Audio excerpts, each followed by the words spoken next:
Bonjour à tous.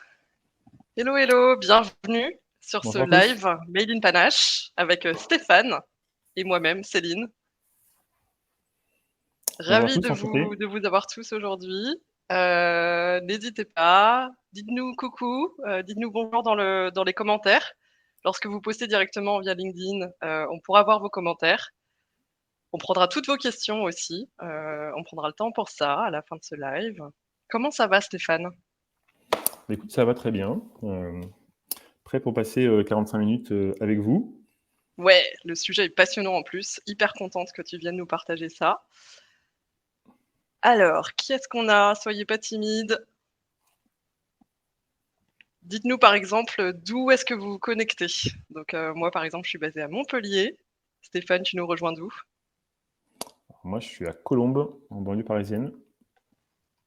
Faites-nous rêver avec des endroits exotiques. Dites-nous coucou et dites-nous d'où vous rejoignez la session dans le chat. Alors, aujourd'hui, Stéphane, on va parler de Netflix. Tu es là pour nous présenter un case study hyper intéressant. Pour l'avoir balayé, j'ai hâte qu'on rentre dans le vif du sujet. Ce case study, tu nous le présentes aussi dans le cadre d'un partenariat plus large qu'on a commencé avec toi, chez Panache, autour du pricing et de la monétisation. Le cas Netflix, tu l'as choisi parce qu'il est hyper éclairant sur comment est-ce que des stratégies, des leviers de pricing peuvent vraiment make or break un business et à quel point dans l'histoire de Netflix, ça fait déjà 25 ans, ça a été déterminant à plusieurs moments de l'histoire. Toi-même, tu vas pouvoir te présenter un petit peu avant de commencer. Et puis, je voulais juste mentionner qu'à la fin de la session, donc on est ensemble pour 45 minutes, on fera en sorte de garder 5 ou 10 minutes à la fin pour prendre les questions. Coucou Jean-Charles de Champagne, ravi de t'avoir parmi nous. Donc n'hésitez pas tout au long du talk de Stéphane de nous déposer vos questions dans les commentaires. Stéphane, je te passe la main. Merci. Alors, juste pour me présenter rapidement et un petit peu mon intérêt pour ces sujets de pricing et de monétisation. Moi, j'ai eu la chance d'être formé pendant 10 ans dans les télécoms, qui était une excellente école pour justement découvrir et utiliser voilà, toutes les stratégies de pricing qui peuvent exister. Et ensuite, j'ai beaucoup travaillé aussi sur ces sujets-là en B2C lorsque j'étais CPO chez Mythic, dans un contexte concurrentiel qui était très intense. Et aussi ensuite en B2B, par exemple chez Malte, on a également fait une refonte des différentes offres pour les entreprises. Voilà, donc j'ai abordé ce sujet-là au cours de ma carrière voilà, sur différents angles, surtout B2C, mais aussi B2B. Et à l'heure actuelle, je suis CPO de Care et on est en plein test de pricing aussi ces jours-ci. Donc voilà, donc c'est encore un sujet qui m'anime au quotidien. Et je pense que tu me corrigeras pas quand je dis, tu penseras pas que j'exagère en disant que le pricing, c'est un sujet qui te passionne, qui t'a beaucoup occupé, intéressé pendant ta carrière. Tu as mis les mains dans la stratégie de monétisation et de pricing tout au long de ton parcours dans tes boîtes précédentes. Et aujourd'hui encore, tu trouves que c'est un sujet qui est sous-traité, sous-adressé, voire un peu méprisé, voire un peu laissé de côté Voilà, par les gens du produit. sous-considéré, voilà, tout à fait. Ouais. Surtout dans cette période actuelle où le focus y est mis énormément sur la profitabilité et moins sur la croissance. Et donc, on voit fleurir dans les roadmaps et on voit reprioriser des sujets qui sont des sujets de pur pricing, hein, comment augmenter le revenu, améliorer les marges, sans qu'il y ait forcément des sujets fonctionnels ou UX en face. Et pour autant, il faut le faire, et pour autant, ce sont des sujets qui sont intellectuellement très intéressants. Justement, il y a tout un tas de leviers en termes de packaging avec la proposition de valeur, en termes de UX, pour améliorer ses performances, enfin, les performances de son produit en termes de monétisation. Super, on y va. Je pense que le Allez. cas justement Netflix d'aujourd'hui va nous ouvrir les yeux et nous déconstruire un peu comment tous ces leviers se mettent en œuvre sur un cas très pratique. Alors, pour commencer, juste pour poser un peu le contexte, donc, tout le monde connaît Netflix, hein, qui est le leader worldwide du streaming avec plus de 223 millions d'abonnés à date. Et donc, juste pour rappel, hein, on va distinguer en gros trois phases dans l'histoire de Netflix. Il y a une première phase, le lancement du service, qui était à l'origine un service de location de DVD en ligne, hein. Vous louiez votre DVD sur Internet, et puis vous le receviez par la poste, et puis vous le renvoyez une fois que vous aviez fini de le regarder. Une deuxième phase qui est une des plus connues, qui est le lancement du streaming et de la vidéo à la demande en streaming en 2007. Une phase aussi extrêmement importante qui structure beaucoup le business model de Netflix, qui est à partir de 2012, le fait que Netflix ait investi massivement dans la production et la création de contenus originaux.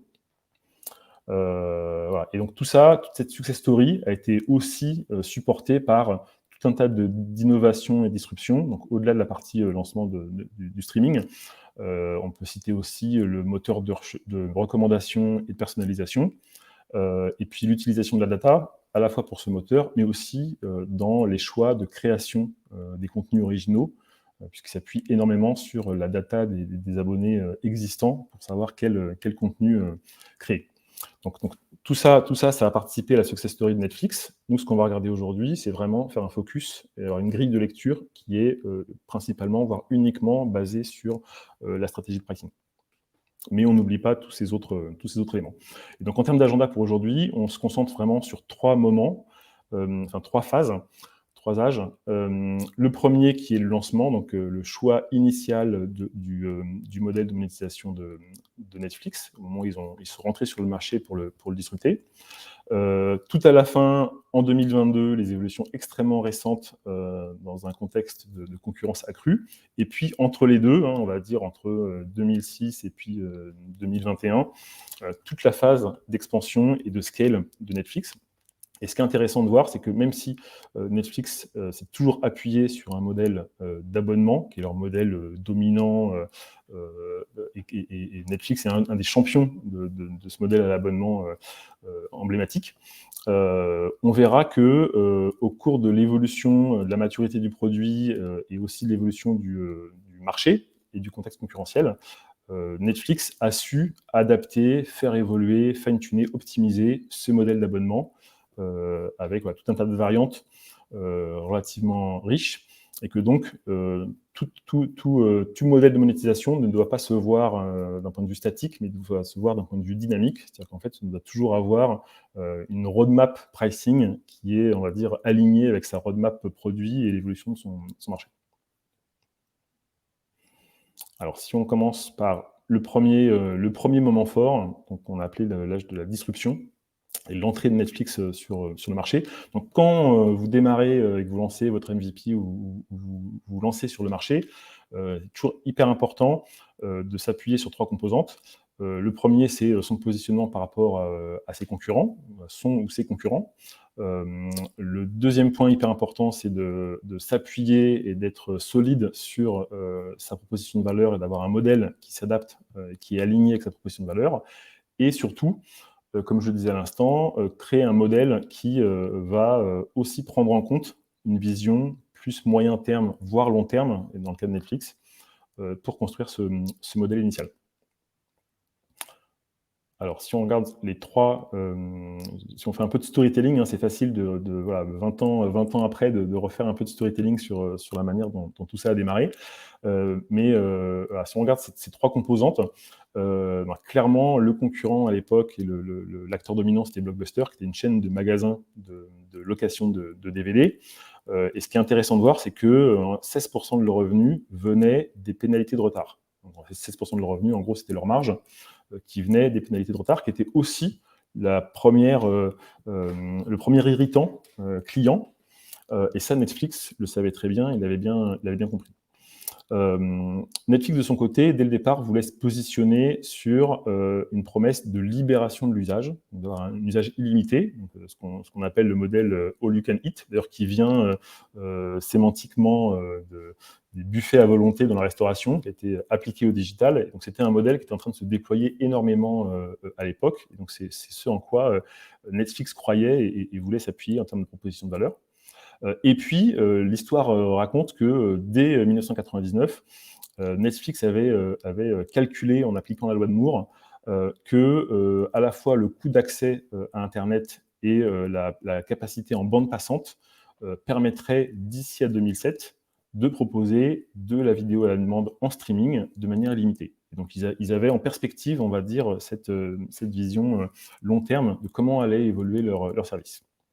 Et donc du coup, en combinant ces trois facteurs, ils ont décidé de se positionner dès le départ donc en opposition à Blockbuster, avec une campagne no late fees, pas de pénalité de retard, et avec un abonnement illimité, all you can eat, à 10 $, qui vous permettait en gros de commander un DVD, vous le receviez chez vous, quand vous avez fini de le consulter, vous le renvoyez par la poste, et puis vous pouvez en commander un nouveau. Donc c'était illimité dans la mesure où vous deviez renvoyer le DVD après l'avoir vu. Mais en tout cas, c'était un modèle qui était déjà aligné avec à la fois leur proposition de valeur et comment ils voulaient faire évoluer leur service à long terme. Donc en termes de key takeaway, hyper important quand vous démarrez, que vous rentrez sur un business ou lancez votre MVP, connaître votre blockbuster, donc savoir à la fois quels sont les irritants principaux clients sur le marché et comment votre modèle de monétisation peut naturellement adresser cet irritant, s'appuyer sur votre proposition de valeur, être toujours hyper aligné en termes de roadmap produit et de monétisation sur la proposition de valeur, et puis construire une stratégie qui va être évolutive, où vous n'en aurez pas à changer au bout de 3 mois, 6 mois, 1 an, mais vous construisez un modèle qui va pouvoir s'adapter aux évolutions futures, y compris si ce sont des évolutions qui sont très très long terme. Maintenant, si on passe à l'âge de l'expansion, et donc là, on va regarder aussi 3 facteurs. Le premier facteur, c'est que bien sûr, la concurrence ne reste pas les bras croisés. Donc, il faut l'analyse concurrentielle et le fait de surveiller la concurrence, c'est un élément important, mais sans s'affoler, sans démarrer des guerres de prix. Moi, j'ai connu dans ma carrière plusieurs contextes où il y a eu des déclenchements de guerres de prix. Personne n'en est jamais sorti grandi, hein. Ça a pénalisé tout le monde, donc il faut absolument éviter de rentrer dans une guerre des prix.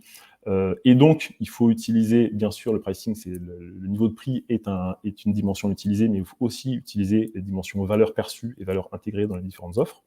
Et surtout, construire ces offres étape par étape en étoffant et en segmentant ces offres au bon moment.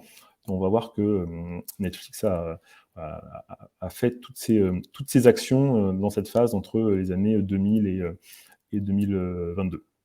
Alors, si on regarde la concurrence,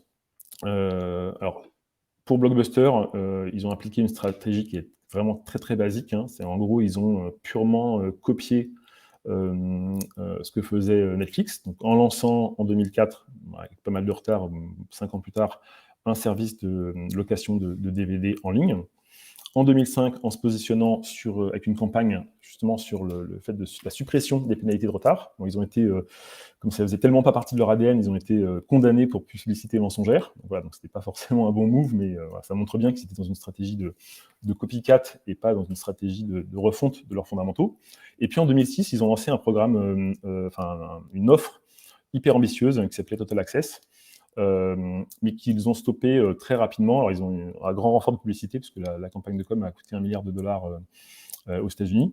Mais c'était une offre qui était tellement agressive qu'elle était structurellement à marge négative, et donc elle n'a pas duré longtemps. Donc ça leur a permis quand même de passer en 2 ans de 0 à 2 millions d'abonnés, hein, ce qui est à peu près le même rythme de croissance de Netflix entre 1999 et 2006, puisque Netflix était arrivé fin 2006 à peu près un peu moins de 7 millions d'abonnés, donc 1 million d'abonnés par an. En parallèle, il y avait des offres très agressives dans le retail avec des produits d'appel. Enfin, le DVD était utilisé comme produit d'appel, notamment par Walmart et Redbox, qui étaient des kiosques automatisés de location de DVD. Et donc, eux, ils cassaient les prix pour faire revenir les utilisateurs en magasin. Donc, tout ça a fini par avoir un impact quand même sur Netflix, puisque pour la première fois, Netflix a perdu, sur les 2 premiers trimestres de 2017, 50 000 utilisateurs par trimestre. Et donc devait à cette époque-là réagir, mais encore une fois sans paniquer. Donc, heureusement, Netflix a été patient et donc l'histoire s'est mal terminée pour Blockbuster puisqu'ils ont fait faillite en 2010. Donc ça, c'est aussi une des leçons, hein, ne pas se précipiter dans la guerre des prix et attendre que le marché évolue voilà, dans le sens qu'on souhaite quand on est sûr de ses fondamentaux. Et si on passe sur... Et donc qu'est-ce qu'a fait Netflix pendant cette période? Donc là, on se concentre vraiment sur la période 2007-2011, c'est-à-dire le lancement du streaming VOD, donc le moment où vraiment une division initiale de Netflix prend corps, et de voir comment ils ont utilisé ça pour s'adapter au marché.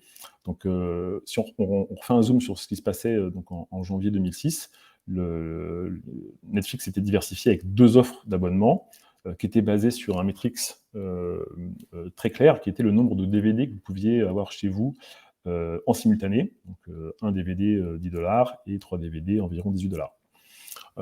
Début 2017, perte d'abonnés relativement importante chez Netflix pour la première fois, et donc ils lancent la VOD et ils décident d'intégrer en bundle la VOD directement dans leurs offres, sans changer les prix, juste pour augmenter la valeur perçue par les offres.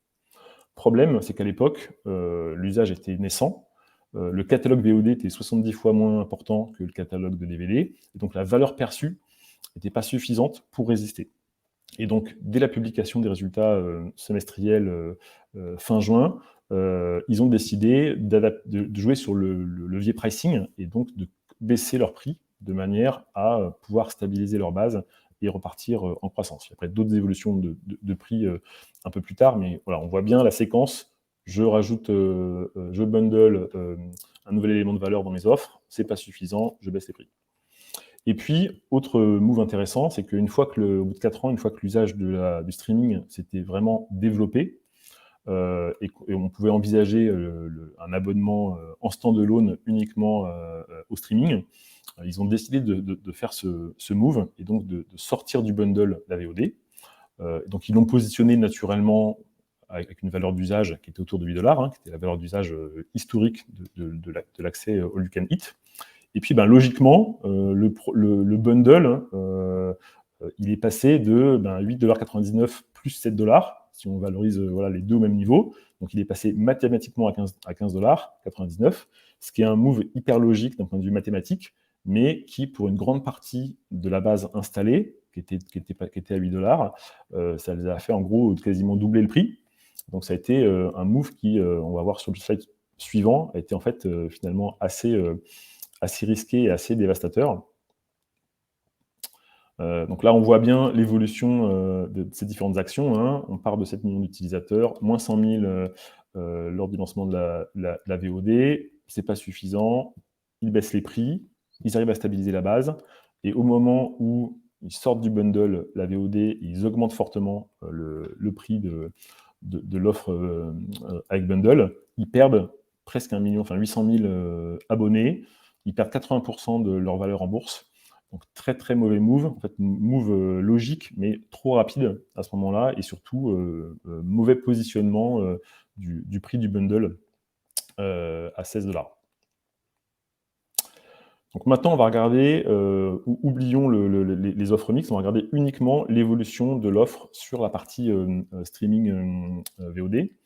Et donc là, step by step, on va voir comment Netflix a construit un modèle qui est un modèle relativement classique, hein, qui est un modèle avec 3 offres segmentées. Ces offres sont segmentées autour de 2 dimensions de value métrique. Le premier, c'est le nombre d'écrans simultanés sur lequel on peut regarder Netflix, qui est directement inspiré du nombre de DVD qu'on pouvait avoir à disposition de chez soi. Et la deuxième dimension, c'est la qualité d'image, qui est aussi directement inspiré de ce qui existait sur le marché en physique, c'est-à-dire la différenciation entre le DVD et le Blu-ray. L'abonnement Blu-ray était 3€ plus cher de mémoire que l'abonnement DVD. Et donc voilà, ils ont pas été chercher des choses exotiques en termes de dimension de valeur. Ils ont transposé ce qui existait dans le monde du support physique, dans le monde du streaming. Étape numéro 1, donc on partait d'une offre à 7,99$. Et donc, dès que Netflix a trouvé un élément de valeur qui permettait de créer une offre premium et potentiellement de faire de l'upsell, ils se sont lancés. Et donc, cet élément de valeur, ça a été la démocratisation de la 4K, puisque le premier téléviseur 4K a été lancé en 2012 par Sony. Et puis ensuite, on a eu une accélération avec le support par les consoles de jeux, qui est toujours un facteur hyper important d'accélération de la démocratisation d'une techno, en 2013. Et donc, avril 2013, Netflix prend cette opportunité pour créer un forfait premium, un abonnement premium qui supporte la 4K. Étape numéro 2. Donc là, c'était plus une problématique d'arriver à augmenter le revenu. Enfin, c'était à la fois une problématique d'augmenter le revenu moyen, mais surtout de scaler en termes de nombre d'utilisateurs, puisque je rappelle, à partir de 2012, Netflix commence à investir massivement dans la création de contenu, et donc ce sont des coûts fixes. Et donc pour absorber les coûts fixes, il faut augmenter absolument le nombre d'abonnés. Et donc là, Netflix utilise deux techniques qui sont très efficaces, qui sont de créer une offre d'entrée de gamme pour booster la conversion, donc l'offre basique à 7,99, qui était l'ancien prix de l'offre standard. Et puis, il crée aussi une mécanique de free trial pour booster l'adoption et permettre au plus grand nombre de découvrir ce service et de découvrir le streaming de VOD. Et ce qui est assez intéressant, c'est que en créant cette structure, ils augmentent aussi un tout petit peu le prix de l'offre standard, ce qui fait que mathématiquement, ils augmentent l'ARPU moyen, puisqu'auparavant, vous aviez le choix entre 7,99 et 11,99, et puis maintenant, grosso modo, même si vous avez que 20% des gens qui basculent sur de l'offre basique sur l'offre standard, automatiquement, votre revenu moyen augmente de 1 euro sur 20% de votre base. Et on verra après que il y a toujours un bonus qui est accordé en termes de conversion et de choix par l'utilisateur sur l'offre du milieu. Donc c'est toujours une bonne stratégie pour vraiment bien piloter son mix et son revenu moyen par abonné, d'avoir au moins 3 offres pour justement à utiliser ce nudge et inciter les utilisateurs à choisir l'offre du milieu. Il y a aussi plein de façons de le faire en UX, mais on ne regardera pas cet aspect-là aujourd'hui. Slide suivant, s'il te plaît, sur l'étape numéro 3. Et donc, une fois que Netflix avait et pouvait s'appuyer fortement sur cette structure d'offres à 3 niveaux, de manière à pouvoir continuer à financer cette politique de création de contenu et de production, ils ont progressivement augmenté entre 2014 et janvier 2022 les prix de toutes ces offres, tout en augmentant fortement la base d'utilisateurs, parce qu'entre 2014 et 2022, la base d'abonnés a été multipliée par 4. Et ce qui est assez intéressant de voir, au-delà des montants, c'est de voir les pourcentages d'augmentation que j'ai recalculés par rapport à 2014. Et en fait, ces pourcentages d'augmentation, ils sont bien sûr différents par type d'offre. Et en fait, ces pourcentages d'augmentation, cette hiérarchie est tout à fait logique. Pourquoi ?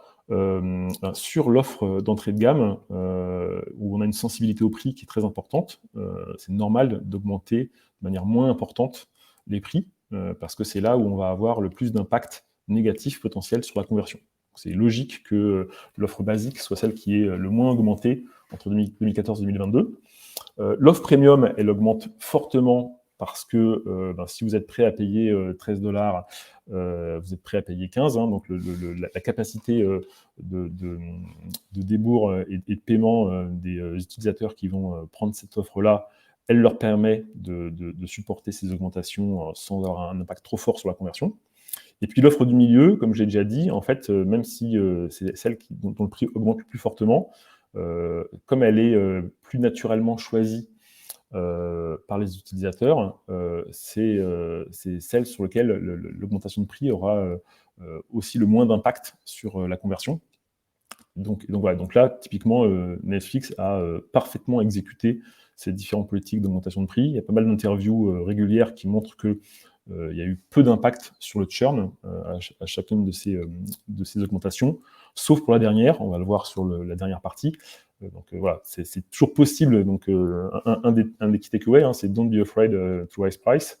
Il ne faut pas être, jusqu'à une certaine mesure, pas être frileux, augmenter les prix, ça permet même dans certains cas, d'augmenter la conversion. Hein. Il y a des exemples, notamment dans le domaine du luxe, où quand vous augmentez les prix, vous pouvez aussi augmenter la valeur perçue et augmenter la conversion.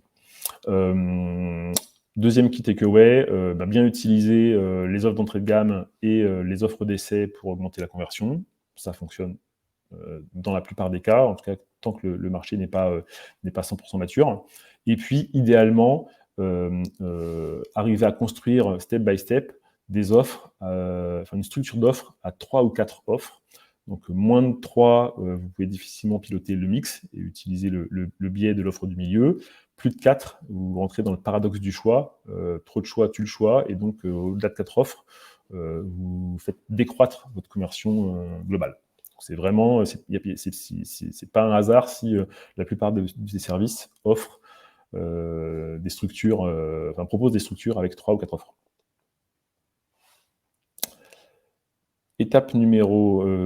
Âge numéro 3, donc qu'on a appelé l'âge de la résilience. Donc, pourquoi l'âge de la résilience ? Parce que Netflix se retrouve de nouveau dans une situation où Netflix doit se battre pour faire de la croissance. Hein. Vous aurez noté le gif de fond qui est Squid Game, qui représente bien la situation dans laquelle est Netflix, avec l'arrivée d'un certain nombre de concurrents qui changent de manière relativement radicale la manière dont fonctionnait le marché et le game.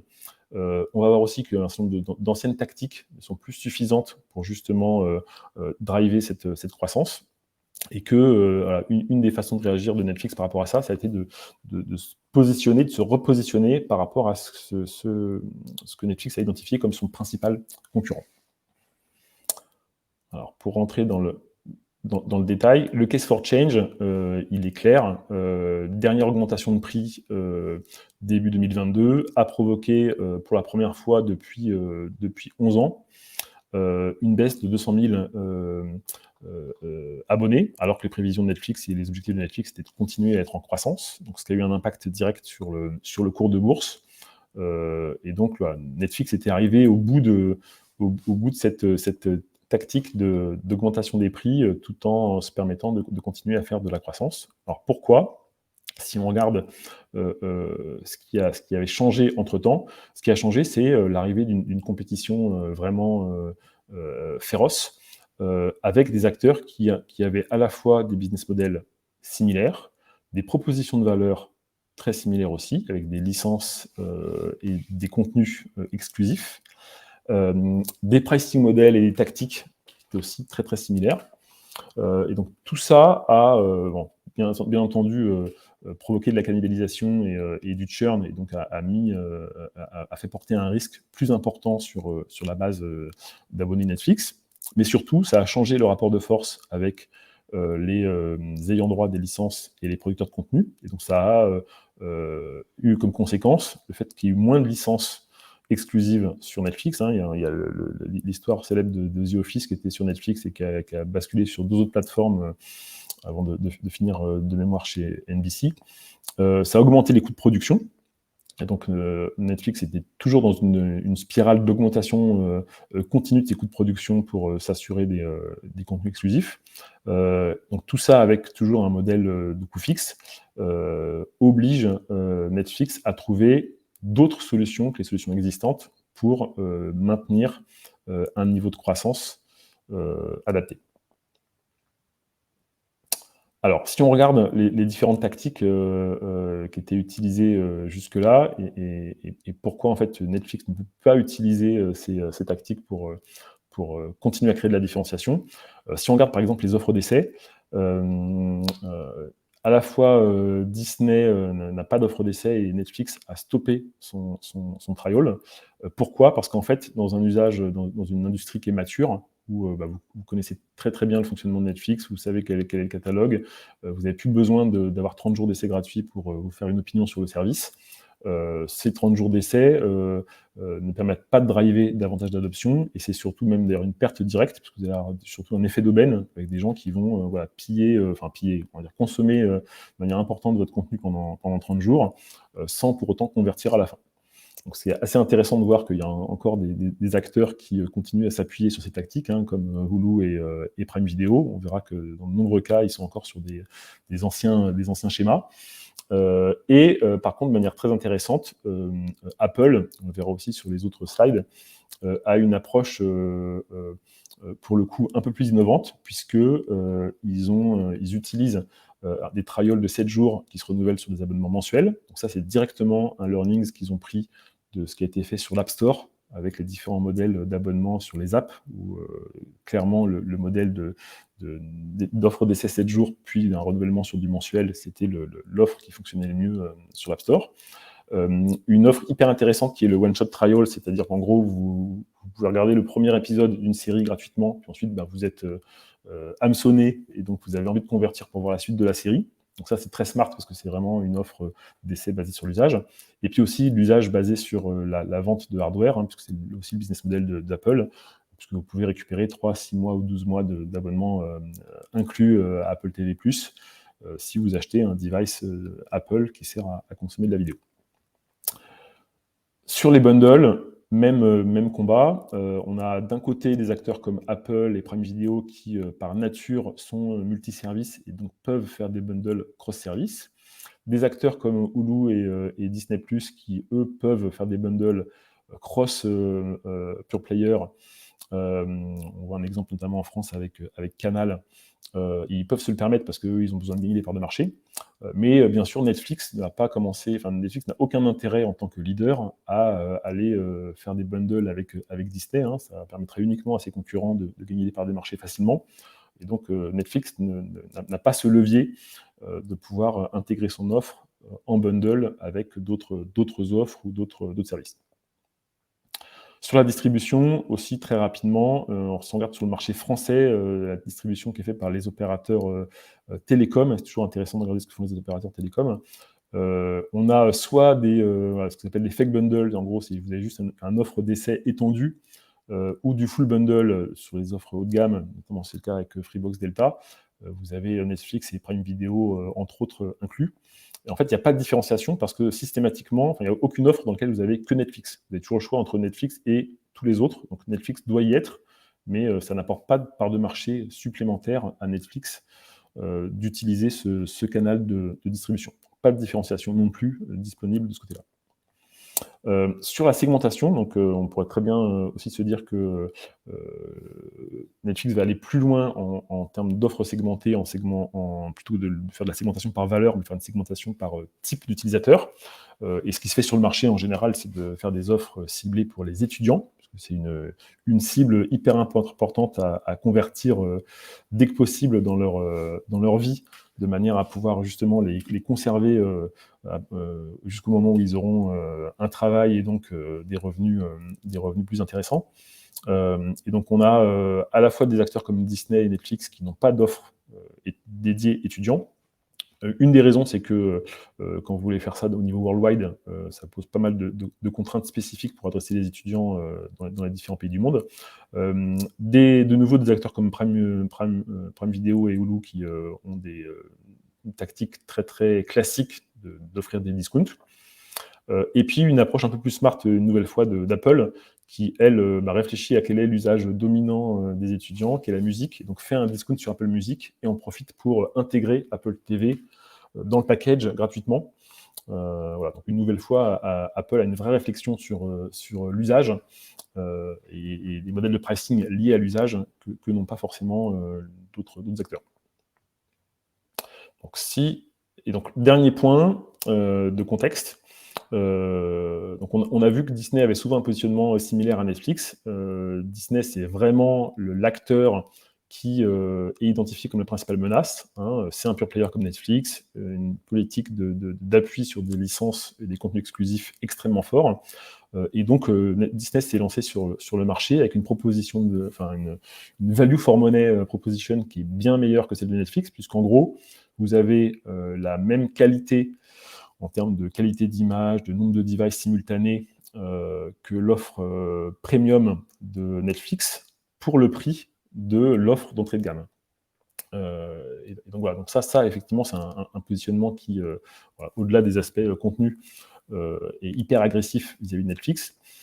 Et qui est même encore plus agressif, parce que si vous vous abonnez, pas en mensuel, mais en annuel, vous avez 2 mois gratuits, et donc ça vous fait diminuer le coût mensuel à 7,49 €, donc encore plus bas que l'offre d'entrée de gamme de Netflix. Et si tu reviens juste sur le slide précédent, s'il te plaît. Et donc du coup, ça explique, ce schéma permet de bien voir comment l'offre à 5,99 € de Netflix se positionne par rapport à Disney+ dans ce contexte-là. C'est ce qu'on voit sur le slide suivant. Voilà, si on met tout ça bout à bout, principal concurrent avec une meilleure value for money, pas de différenciation au final sur le contenu, les deux ont des licences exclusives. Une concurrence extrêmement féroce, et donc une compétition sur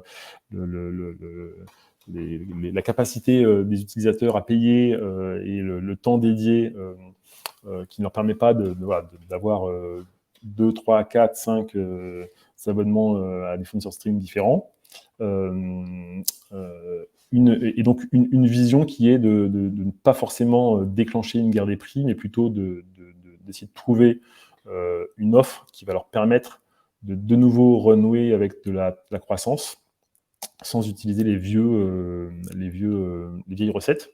Et donc la solution qui a été logiquement trouvée par Netflix, c'est de proposer cette offre essentielle avec de la pub à 5,99 €. Et la raison pour laquelle c'est smart, c'est qu'effectivement ça leur permet d'avoir un price point qui est plus bas que celui de tous les concurrents. Si tu passes sur le slide suivant, donc un prix plus bas que celui de tous les autres concurrents, et surtout structurellement, l'intérêt d'avoir une offre avec de la pub, c'est que une partie de votre revenu ne porte plus directement sur l'utilisateur, mais vient d'une source externe. Deuxièmement, vous avez un incentive naturel à faire de l'upsell vers l'offre sans pub, un bénéfice bien compris. Et donc, Netflix, logiquement, mise à fond en termes de conversion, d'acquisition et de communication sur cette offre. On le voit sur le display, sur les communications par email. Le titre de l'email que j'ai reçu, moi, parce que j'avais churné en août, et donc j'ai reçu beaucoup de stimulation de Netflix pour pouvoir me réabonner. On me dit, voilà, les 5,99 € les mieux dépensés ce mois-ci. Quand je me connecte, le pop-up qu'on m'affiche, c'est bien des offres pour tous les budgets à partir de 5,99 €. Et ce qui est même encore plus intéressant, c'est que alors que j'étais un utilisateur fidèle pendant des années avec un usage famille, donc 4 comptes, 5 comptes actifs et souvent des usages en simultané, quand je me connecte en mode incognito, on me propose bien les 4 offres. Mais par contre, quand je me connecte avec mon compte existant et que je veux le réactiver et reprendre un abonnement, on ne me propose pas l'offre essentielle, on me propose uniquement l'offre essentielle avec pub, standard et premium. Pourquoi ? Parce qu'en fait, il y a 2 solutions. Soit j'ai churné à cause du prix, et donc ça ne sert à rien de me proposer l'offre essentielle à 8,99 €, autant me proposer directement l'offre d'entrée de gamme pour être sûr de me récupérer. Ou alors, je reviens et je vais avoir un usage famille comme avant, et auquel cas, je vais aller directement sur les offres standard ou premium avec du multi-écran. Donc on voit bien que même en termes de win-back et de stratégie de lutte contre le churn, Netflix a une compréhension fine essaie d'avoir une compréhension fine et des leviers fins pour s'adapter, on va dire, à tous les motifs de churn et toutes les raisons qui feraient que je ne pourrais pas convertir de nouveau. Si on passe donc en termes de key takeaway, donc le fait d'utiliser une offre low cost avec de la pub, c'est effectivement une technique très efficace pour arriver à continuer à faire de la croissance dans un contexte de compétition intense, dans la mesure où il n'y a pas d'autres leviers sur lesquels jouer. Quitte à utiliser cette tactique, autant aligner à 100% ses efforts marketing, CRM, anti-churn sur cette nouvelle offre, et être dans une position où on va résister jusqu'à ce que le marché se consolide ou qu'il y ait une autre évolution marché. Ce que je n'ai pas mis dans les slides, qui est relativement récent, et qui est uniquement limité au marché des États-Unis pour l'instant, c'est que suite à l'introduction de cette offre à 5,99 € avec pub, Disney a revu ses prix aux US, et donc l'offre à 8,99 a intégré de la pub, et ils ont créé une offre sans pub 3 € plus chère. Donc on voit déjà que voilà, ce positionnement de Disney n'était pas tenable en l'espèce, et que la réaction de Netflix a obligé Disney à revoir ses offres et à revoir ses prix. Donc voilà, on peut dire que même si cette réaction de Netflix était une réaction très très défensive, voilà, était à la fois défensive et en même temps offensive, et leur permet de nouveau efficacement de repartir en croissance, hein, puisque je pense que les derniers chiffres là, qui ont été publiés sur Q3 montrent que Netflix a de nouveau gagné des abonnés, et de faire un peu bouger les lignes et de faire réagir Disney. Je crois qu'on a fini. J'étais un peu rapide. J'avais beaucoup aux grandes dames de Céline. J'avais mis beaucoup de slides. Donc, je sais pas C'est si vous parfait, avez... le timing est super et merci beaucoup Stéphane, c'était hyper intéressant. C'est parfait, il nous reste 5 petites minutes pour prendre les questions du chat. Il y en a quelques-unes que je vais te lire. Si vous n'avez pas encore eu le temps, n'hésitez pas à partager vos questions pour Stéphane. Si on n'a pas le temps de les couvrir pendant le live, Stéphane se fera un plaisir de vous répondre séparément. Avant qu'on aborde les questions, donc vous l'avez senti, Stéphane est vraiment passionné, expert de ce sujet-là. On va pas s'arrêter là, dans ce partenariat-là entre Panache et Stéphane, on développe tout un programme de formation pour les équipes produits, pour, les individus qui souhaitent, se muscler un peu sur ce sujet-là, qui est complexe, qui est subtil, comme on l'a vu sur les 25 ans d'histoire de Netflix. La prochaine date qu'on vous propose, ce sera en février, donc le vendredi 20 février, ou bien le 10, pardon, je me suis trompée sur la date. On avait parlé du 10, il me semble. Autant pour moi, 10 février, on organise un bootcamp qui va sera mené entièrement par Stéphane sur la monétisation de votre produit. Donc, ce sera très pratique.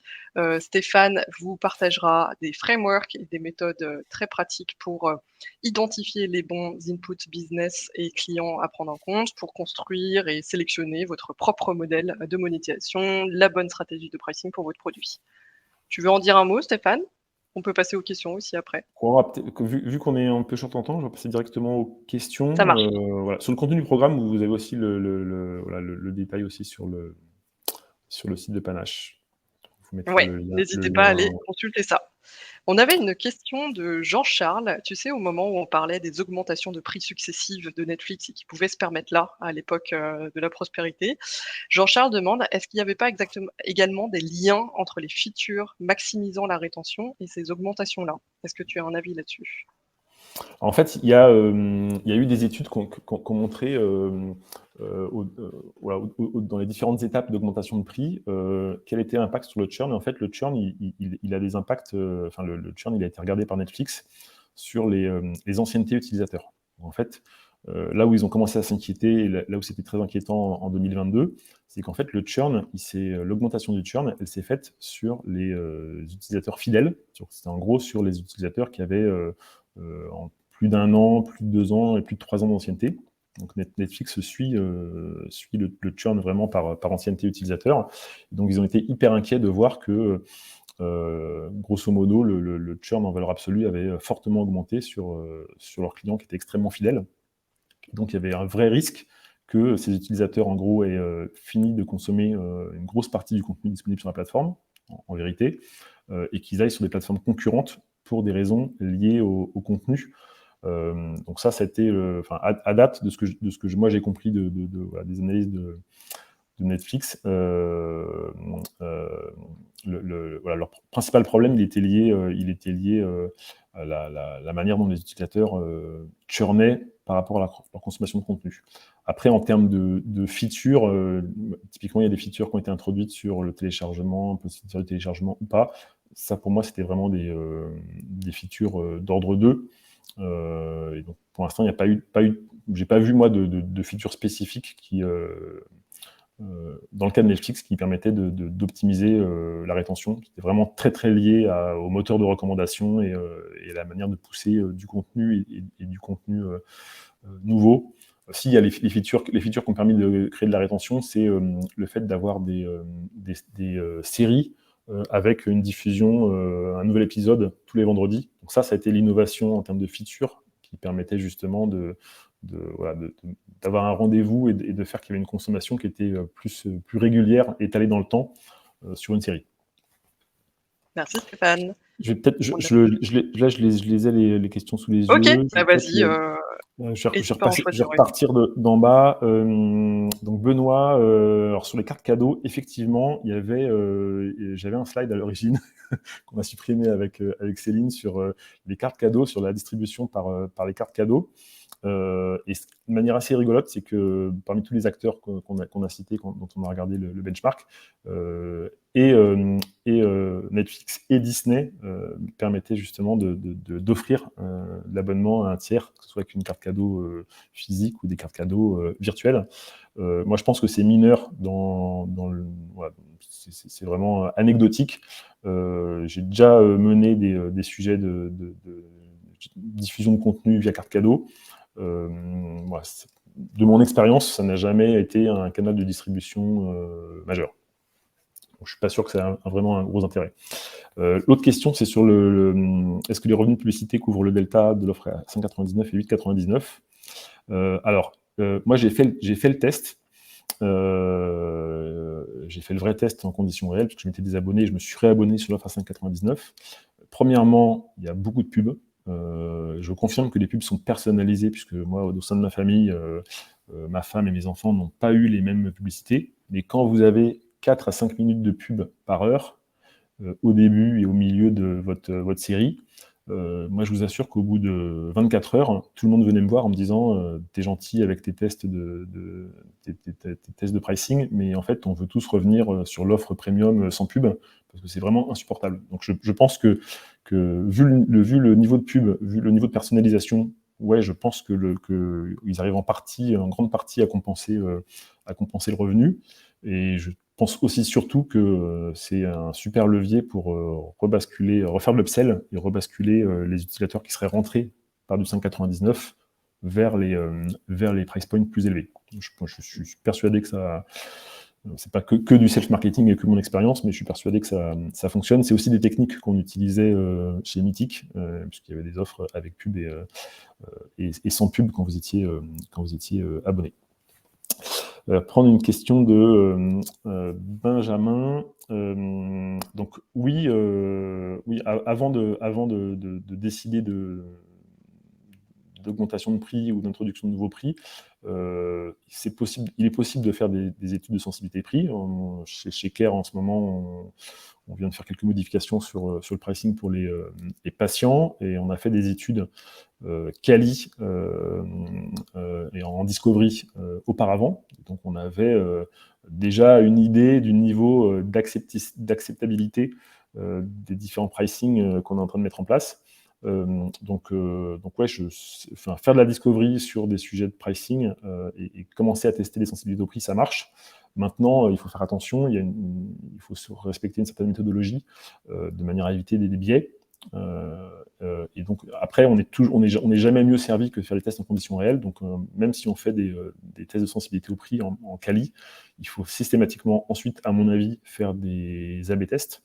Et quand je dis A/B tests, je parle même plutôt de ABCD tests, enfin des tests de prix multivariés, comme on les appelle, c'est-à-dire des tests dans lesquels vous avez un groupe de contrôle, et puis ensuite vous testez 2, 3, 4 prix, de manière à vraiment identifier votre courbe de sensibilité au prix, puisqu'en fait les courbes de sensibilité au prix, elles ne sont pas linéaires, hein, c'est pas parce que vous augmentez le prix que la conversion décroît de manière linéaire. Vous avez des plateaux, vous avez des points d'inflexion, et donc il y a une vraie méthodologie dont on parle d'ailleurs dans le cours.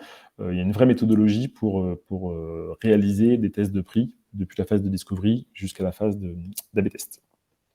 Et merci Stéphane, et on va aussi couvrir le deuxième sujet soulevé par Benjamin dans le cours, hein, tu me confirmes. Comment bien choisir les différences de contenu entre ces 3 ou 4 offres? Est-ce qu'il faut penser segmentation client? Est-ce qu'il y a d'autres dimensions? Je pense que c'est un vaste sujet. Tu me confirmes que ce sera couvert aussi dans le cours? Oui, oui, il y a plein de. Là, on a vu un exemple comment dire, très emblématique et très simple. Il y a tout un tas d'autres exemples. Il y a des exemples dans le domaine de la presse où vous avez aussi du mélange de physique et de digital. Vous avez des exemples avec des mix entre des offres B2C et des offres entreprises. Voilà, il y a toute une richesse de dimensions comment dire, de contenu dans les offres. Hein. Là, on a vu des values métriques avec des nombres d'écrans simultanés pour Netflix. Il y a tout un tas, il y a aussi du consommable. Venant des télécoms, et Benjamin sait de quoi je parle, il y a aussi des notions de forfait, de hors forfait, de au-delà du forfait. Donc il y a une richesse qui a été un peu perdue depuis quelques années dans le digital avec beaucoup de notions d'illimité.